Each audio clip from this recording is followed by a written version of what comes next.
Avec Please, la poussière n'est pas simplement déplacée, elle reste sur le chiffon. Please prend la poussière au piège. Entre amis, pour mordre dans la vie. Plein d'appétit. Bonjour Mars. Bonjour Mars. Du lait, des œufs en neige, du caramel et du bon chocolat. Bonjour Mars, pour les petites fins, et l'on se sent bien. Mars, fais les bonjours. Ce linge, vous l'avez fait bouillir? Oh non, j'évite de faire bouillir, c'est long et ça consomme trop d'énergie. Et votre linge est tout de même propre? Évidemment. Même en pleine lumière? Oh non, je vois des traces sur la nappe pour ce soir. Alors, la solution? Ben, y en a pas, avec des taches de sauce sur une nappe qui peut pas bouillir. Et si vous faisiez confiance à Ariel? Ariel, pourquoi? Parce qu'Ariel donne une propreté impeccable, même sans bouillir. Comment ça? Regardez. Lavons sans bouillir de tissu moderne bien sale et couvert de taches d'huile, de chocolat et de sauce. À gauche, une poudre classique laisse des traces. À droite, Ariel va plus loin et donne une propreté impeccable. Alors? Impeccable. Et sans bouillir. Tenez, plus une trace. Même en pleine lumière, comme tout ce linge. Et vous en déduisez? Qu'on peut faire confiance à Ariel. Ariel, la propreté impeccable, même sans bouillir. Des marques réputées de machines à laver font elles aussi confiance à Ariel. Commerçants ou futurs commerçants, attention. Pour vous, des idées, des solutions, visitez le premier train du commerce, bientôt dans votre région. Mais où est passée la crème Nivea de Suzy et comment va-t-elle hydrater sa peau? Nivea crème protège, hydrate, adoucit. Indispensable Nivea crème.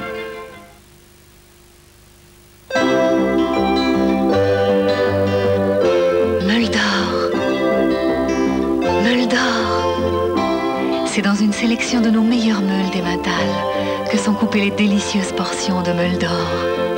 Meules d'or coupées dans nos meilleurs meules. Meules d'or. Magret de canard. Perdu d'une nouvelle chair fraîche.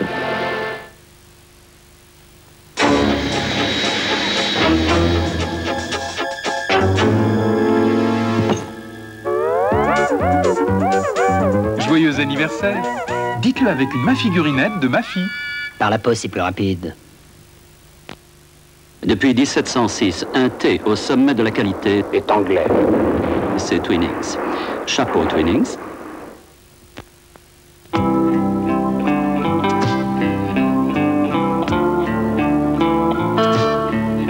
Créez votre séduction. Laine Annie Blatt.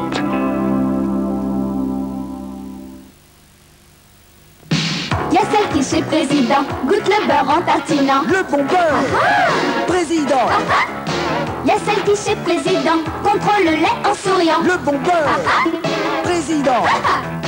Et en plus chez président, on contrôle l'herbe des champs. Mais pas président qui?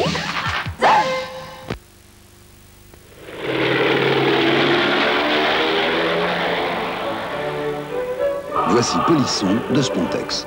Côté gris avec du savon, Polisson poli. Côté bleu avec de l'eau, Polisson efface les traces. Alu ou inox brille aussitôt.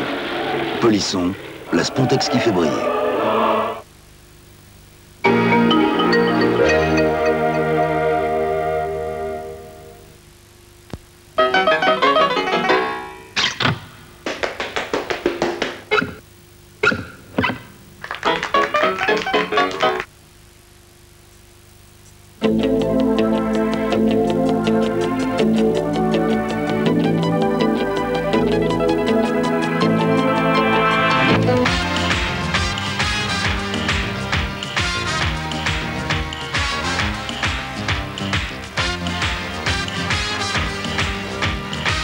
Trois fois par mois, le mercredi soir, à 20h30 sur FR3, Ring Parade, le match des grands succès, et Cadence 3, le grand rendez-vous des artistes. 3 fois par mois, le mercredi soir à 20h30 sur FR3. Qui que vous soyez, où que vous soyez. Quoi que vous fassiez, vous pouvez gagner de magnifiques cadeaux.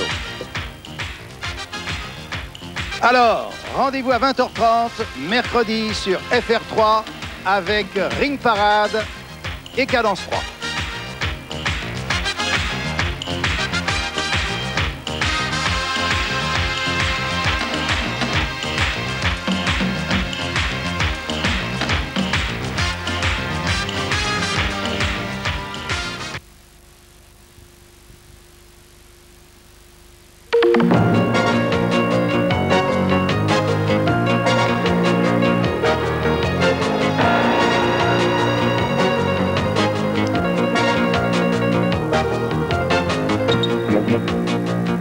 Pas de Grand Prix de Monaco la saison prochaine, la fédération l'a rayé du calendrier. Shimon Peres aux États-Unis, il demande une nouvelle aide économique pour Israël. Invité l'abbé Pierre, il vient de plaider la cause des nouveaux pauvres devant le Premier ministre. Tour de France 85, le voile est levé, Fignon guette une 3e victoire. Mesdames, Messieurs, bonsoir. La nouvelle a beaucoup surpris et même navré de nombreux pilotes de Formule 1. Le Grand Prix de Monaco a vécu. La Fédération internationale des sports automobiles a décidé ce matin que ce Grand Prix ne figurerait pas au calendrier du championnat du monde pour la saison 85. À l'origine de cette décision, un différend avec les organisateurs monégasques à propos des droits de retransmission à la télévision. Michel Drey. Depuis la création du premier championnat du monde en 1950, et sauf à 4 reprises, le Grand Prix de Monaco a été couru 31 fois. Il constituait pour la majorité des pilotes de Formule 1 l'événement de la saison. Au bord des eaux bleues de la Méditerranée, à travers les yachts majestueux et les rues étroites de la Principauté, les pilotes n'iront plus sur ce circuit de pilotage qui a couronné tant de champions. Pour avoir traité directement avec une chaîne de télévision américaine pour l'exclusivité des retransmissions, les responsables monégasques sont sévèrement sanctionnés. Déjà, l'édition 84, qui s'était disputée sous la pluie, avait bien failli être supprimée du championnat du monde, mais un compromis fut trouvé après que les organisateurs aient reversé le montant exigé par la Fédération internationale des sports automobiles. Alain Prost, Jackie Stewart ou Graham Hill disaient qu'une saison de Formule 1 sans Monaco était impensable. Pourtant, nous sommes une assemblée démocratique, nous sommes un club privé, la loi est la même pour tous. Chaque membre doit respecter la loi. Monaco ne respecte pas la loi, donc notre assemblée générale, qui réunit 60 pays du monde entier, depuis la Russie jusqu'à l'Union soviétique, a décidé que ceux qui ne respectaient pas ne seraient pas dans le championnat et dans le championnat 1985. Monaco n'est pas dans le championnat aussi longtemps qu'il est hors la loi. La Fédération internationale a pris une autre décision spectaculaire ce matin en redistribuant les points acquis par l'écurie Tyrrell après son exclusion du championnat du monde. Et c'est une excellente nouvelle pour Alain Prost. Il n'a plus désormais que 3,5 points de retard sur son coéquipier Niki Lauda avant la dernière épreuve qui aura lieu le 21 octobre au Portugal. Shimon Peres, en visite officielle à Washington, le Premier ministre israélien, qui a rencontré le président Reagan aujourd'hui, est venu d'abord demander aux Américains de l'aider à résoudre ses problèmes financiers, qui vont se traduire par une inflation de près de 500% en Israël. Le problème du Liban, bien sûr, a également été abordé. Joël Hazard. Pour accueillir le Premier ministre d'Israël, meilleur allié des États-Unis au monde, israélienne, le Sud-Liban. Là aussi, Shimon Peres est demandeur. Il souhaite une médiation américaine pour l'aider à retirer ses troupes du Liban. George Shultz, le secrétaire d'État américain, s'est longuement entretenu avec le Premier ministre et le vice-premier ministre israélien du problème. Pour l'heure, les dirigeants américains sont réticents. Toujours à un mois des élections, ils ne veulent pas prendre le risque d'un nouvel échec au Proche-Orient. Ils préfèrent que les partis concernés, Israël, Liban, Syrie, rapprochent d'abord leur position sur la question des garanties de la frontière nord israélienne.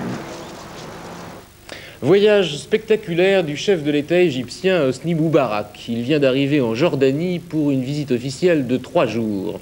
Et cette visite est spectaculaire parce qu'elle consacre les retrouvailles entre l'Égypte et la Jordanie qui viennent de rétablir leurs relations diplomatiques et parce qu'on peut y voir aussi un premier pas vers le retour de l'Égypte au sein de la Ligue arabe. L'Égypte en était bannie depuis la signature du traité de paix de Camp David en 1979. Alors qu'en Afrique du Sud, la police continue de réprimer les émeutes qui agitent depuis un mois les ghettos noirs, Claude Cheysson, le ministre français des Relations extérieures, vient de prononcer devant l'ONU à New York un réquisitoire très sévère contre le régime de l'apartheid. Oui, fait sans précédent dans l'histoire, 4 700 000 hommes ont décidé d'affecter 23 millions de leurs compatriotes à 10 zones réservées, à 10 parcs naturels, à 10 bantoustans. Le système même est vicié. Les assouplissements des dernières années n'affectent pas la politique dite de développement séparé. Ils entraînent une banalisation de l'apartheid. qui perd son côté le plus choquant dans la vie quotidienne, pour mieux prendre sa signification profonde, et qui aggrave ainsi l'offense à la dignité de ces millions d'hommes, de femmes et d'enfants, déchus des droits fondamentaux dont ailleurs jouissent les hommes libres. Au Chili, 7 dirigeants de l'opposition viennent d'être arrêtés à Santiago. Le gouvernement du général Pinochet les accuse d'atteinte à la sûreté de l'État. Ils se sont présentés spontanément aujourd'hui devant leur juge. Mort d'un dissident soviétique dans une prison de Leningrad, c'est la Société internationale des droits de l'homme qui l'a annoncé. Le journaliste Valery Marchenko, condamné en mars dernier pour propagande anti-soviétique, serait mort à l'âge de 37 ans dans un hôpital carcéral où il avait été transféré le mois dernier.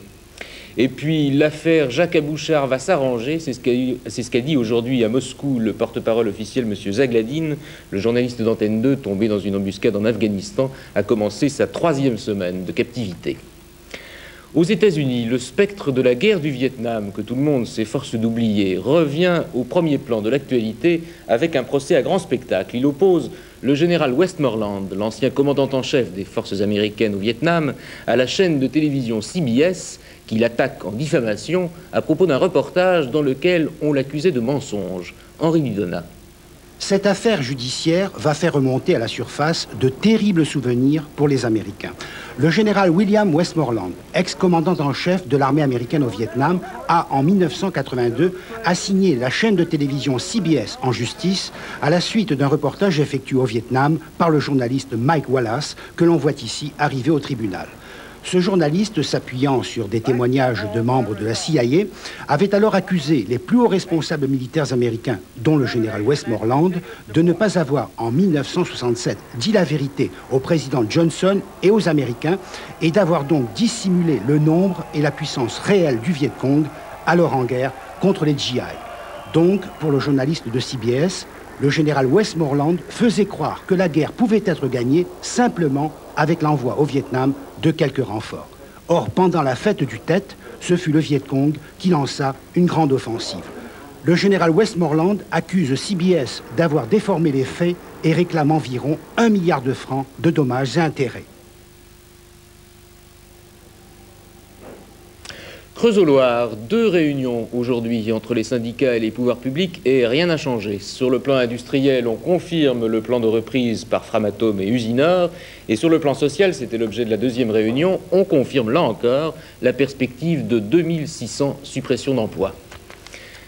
L'abbé Pierre, qui est notre invité ce soir, est allé plaider tout à l'heure chez le Premier ministre la cause des plus pauvres dont il partage le désarroi depuis bien des années. Parmi eux, ceux qu'on a baptisés les nouveaux pauvres, c'est-à-dire les victimes directes de la crise économique, ceux qui du jour au lendemain se retrouvent privés de toute ressource. On en parle beaucoup depuis quelques mois, mais en fait, le phénomène ne date tout de même pas d'hier. Comment vous vivez dans cette caravane? Disons qu'on vit avec les allocations familiales. Oui. Sans les allocations familiales, il n'y a rien d'autre. Il n'y a rien d'autre. Vous êtes combien à vivre dans cette caravane? 5. 5. Vous avez 3 enfants? 3 enfants, puis la maman, le papa. Bientôt un 4e? Puis pour le mois de mai, un 4e. Vous n'avez pas d'eau, pas d'électricité? Pas d'eau, pas d'électricité. Je crois que vous êtes resté pendant cette grande période de froid sans chauffage. Vous avez pu tenir le coup? Disons que ça a été très difficile. Avec le froid, surtout pour les enfants. Et puis même pour moi, j'ai vu que sans chauffage, j'étais vraiment bonne à rien, quoi. Et vous n'aviez pas quelqu'un qui pouvait vous prêter un chauffage? Vous êtes à côté d'une cité, là. Est-ce qu'ils se sont pas posé la question de savoir si vous aviez un chauffage? Ils ne s'occupent pas.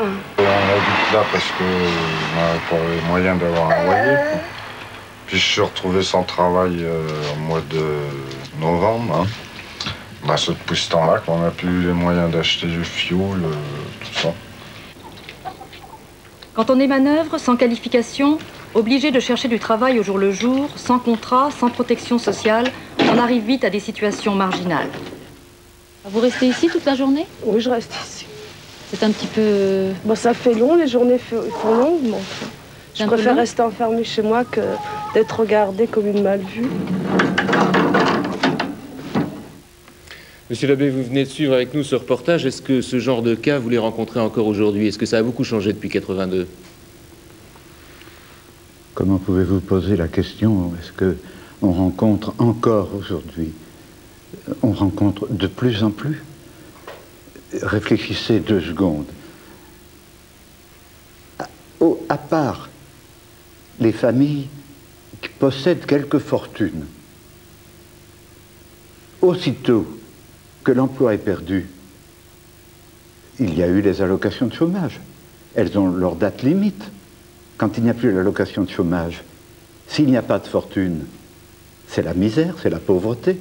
Quand nous faisions l'hiver passé, et nous allons recommencer, la soupe dans des coins périphériques de Paris, donnant un sandwich, un fruit avec de la soupe chaude, mais ce n'était pas l'asocial qu'on voyait venir. Il y en avait, comme il y en a toujours eu dans toutes les sociétés, mais c'était des messieurs comme vous, vêtus très dignement, qui, il y a 1 an, 18 mois, étaient employés en toute tranquille sécurité dans un emploi ou comme technicien. S'ils n'ont pas de fortune, le jour où il n'y a plus le salaire, qu'est-ce qui reste?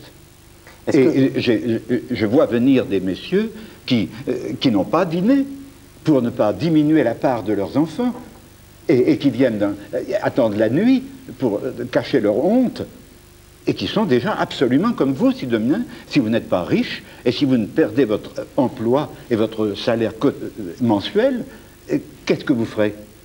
Alors, est-ce que vous pensez que la pauvreté, c'est une fatalité? Non, mais soyons raisonnables. Enfin, je me propose, si j'en ai la santé cet hiver, de refaire une fois dans un très vaste public un exposé plus complet que ce que l'on peut en les quelques minutes que vous donnez ce soir, n'est-ce pas? Je ne suis pas venu plaider auprès du Premier ministre. Je ne le connaissais pas. Il a demandé que je vienne. Et je suis venu. Nous avons parlé 1h15. Je ne me dirai rien de l'entretien, si ce n'est que je suis sorti avec l'impression d'avoir rencontré non seulement un homme intelligent, mais un cœur. Et un homme droit, honnête. Ce n'est pas agréable d'être dans une charge comme celle-ci, dans une époque comme celle où nous sommes. Bien. Quelle est l'explication? Ce que j'ai pu lui dire d'essentiel, c'est que quelles que soient les mesures que le gouvernement prendra, tant que nous tous, citoyens français, nous continuerons à nous droguer, à nous duper, à nous persuader que la crise, comme on dit, avec tous ses aspects, c'est un accident temporaire, et puis que par quelque changement électoral, il n'y en aura plus. Tant que nous nous mentirons à nous-mêmes, que nous n'aurons pas le courage de regarder la vérité, c'est que il n'y a plus 2 grands, et puis un tiers-monde, et puis un quart-monde, c'est qu'il n'y a plus qu'un seul monde, et dans lequel la folie, je le dis parce que je ne peux pas ne pas le dire, la folie de M. Reagan aux États-Unis, de pleine bonne foi, mais de laisser monter le dollar, et de laisser les taux d'intérêt faire affluer tous les capitaux aux États-Unis. Il peut se vanter d'avoir créé 6 millions d'emplois en quelques mois.